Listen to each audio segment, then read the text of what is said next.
need to take a step back, not even just one step, maybe 4 or 5 or even 10 steps backwards, and ask yourself, how do you want your kids, or how do you want, your grandkids? How do we want America to be viewed as? How do we want to live, in this beautiful country? Because yesterday was not it. Yesterday, I think the big picture for me was how it just laid bare the blatant, dangerous, debilitating racism that is our country's sin and has plagued us all these years. There can't be a better obvious example of a system that is not fair as far as justice and equal rights are concerned and protection of citizens. It was just right in your face, and anybody that can ignore that is a shameful individual, in my opinion. All right, Greg Popovich with the high praise of LeBron James. Stephen A., I want to start with you here. What do you think the significance of LeBron's comments speaking to the two Americas we're facing? Well, I think that it's incredibly significant because he's accurate. He's on point.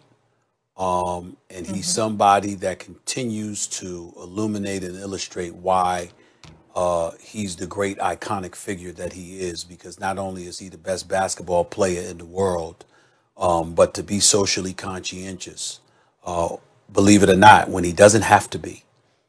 It just speaks to his character as a man, to his love for his community, and to some degree his love for this nation and what it's supposed to be.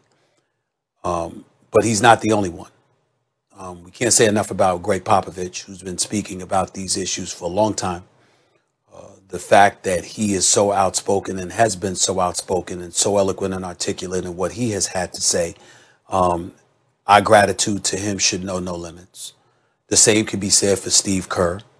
And we keep forgetting that when we talk about violence and we talk about things of a reprehensible nature in terms of people's behavior, particularly as it pertains to politics, let's remember that in the 80s, Steve Kerr, while at the University of Arizona, lost his father violently in Beirut. So we can't forget that. Scott Brooks being the head coach for the Wizards right there in the nation's capital, speaking so eloquently as he did the other day, having the relationships throughout the league that he has. He's a good man. And to hear him speak the way that he did was a great thing.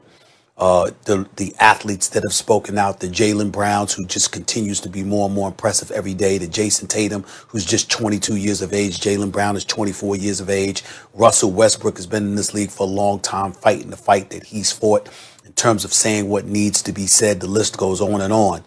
LeBron being the leader that he is, and it trickling down to all of his brethren, all of his contemporaries within the National Basketball Association, all the way up to the top with Commissioner Adam Silver being as open and receptive and as fair-minded and as decent as he is. It makes me very, very proud to be somebody that's been associated with the NBA for the last quarter century, covering this league. The people in it, I've always known that they were good people. I've always known they were socially conscientious individuals. But to see them step up at a moment like this, where they're willing to speak out and speak truth to power and be unapologetic about it and let the world know that they're not about to fade into the twilight, that they're going to be here to remind this nation of what we're supposed to be, not just what we are, but what we're supposed to be and the ideals and the standards that we're supposed to live up to, and to remind this country that we repeatedly come up short time and time and time again, and the nonsense has to stop. I think it's incredibly important. And the fact that it's coming from all different stratospheres, it's coming from a player, it's coming from coaches, it's coming from GMs. Let's not forget owners. Mark Cuban has been incredibly supportive since all this whole social justice stuff came to light since May, since the George Floyd killing and what have you. Mark Cuban isn't the only one. There's a plethora of owners who have done the same and have made incredible contributions to causes that would help uplift disenfranchised communities throughout this nation. Again, it makes me incredibly proud to be associated with the National Basketball Association. I think other leagues can do a great service to themselves to follow the lead that the NBA has provided. And I'm not saying they haven't. I'm just saying that they need to continue to do so. And I think that as long as that takes place, then we'll go a long way towards reminding America why we're the greatest country on God's green earth, why we should be. And if we want to remain that way and take instead of taking steps back, like we did a couple of days ago, then it would behoove us to remind ourselves of the ideals that we live on and we supposedly stand by, and we live up to them and measure up the way these individuals in this league that is the National Basketball Association clearly has done. LeBron James is absolutely right, and Popovich was right to mention LeBron. Of course we live in two separate Americas. Of course that's the case. And this always comes up, or seems to come up, especially with outspoken athletes in recent years, at moments when, for example, armed insurrectionists riot in the state Capitol building. By the way, a member of law enforcement was murdered during this riot. And look at the consequences. Look what happened. How are they even able to get into the building, right? LeBron James notices this. And he and many people, including Doc Rivers and Russell Westbrook, and maybe imagine if they were black. What would have happened? We live in two separate Americas, and that's been the case since Africans were brought here in chains, in slavery. And by the way, Stephen A., the two separate Americas at this point, I mean, it's economic, obviously. I mean, look where people live. Look how much money they earn. Look how they vote. It's two separate Americas.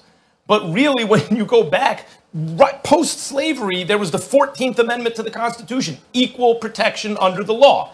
And people have ever heard of Plessy versus Ferguson. What does this mean? That meant that the Supreme Court said, no, you can be separated. It's separate but equal. That doesn't violate equal protection under the law after slavery. And that held for a very long time. This is the 19th century.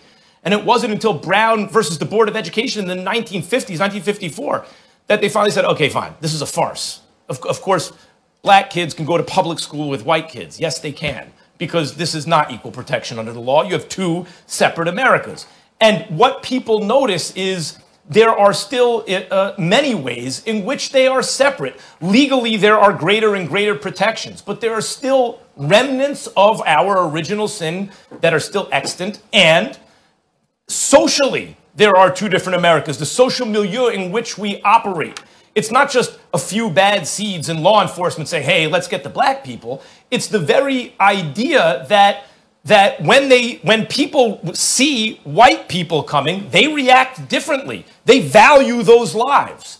And when they see black people coming, let's just put it this way. We've always had a very high tolerance in this country for dead black people. LeBron James is absolutely highlight this. He's right to point it out. And as you mentioned, Stephen A., it's important not just that this is left to African-American people in positions of celebrity, or in this case, athletes, LeBron James, for example, to point it out, but that people of socially conscious people like Greg Popovich and Steve Kerr, who you just mentioned, also back them up and themselves take the lead on it.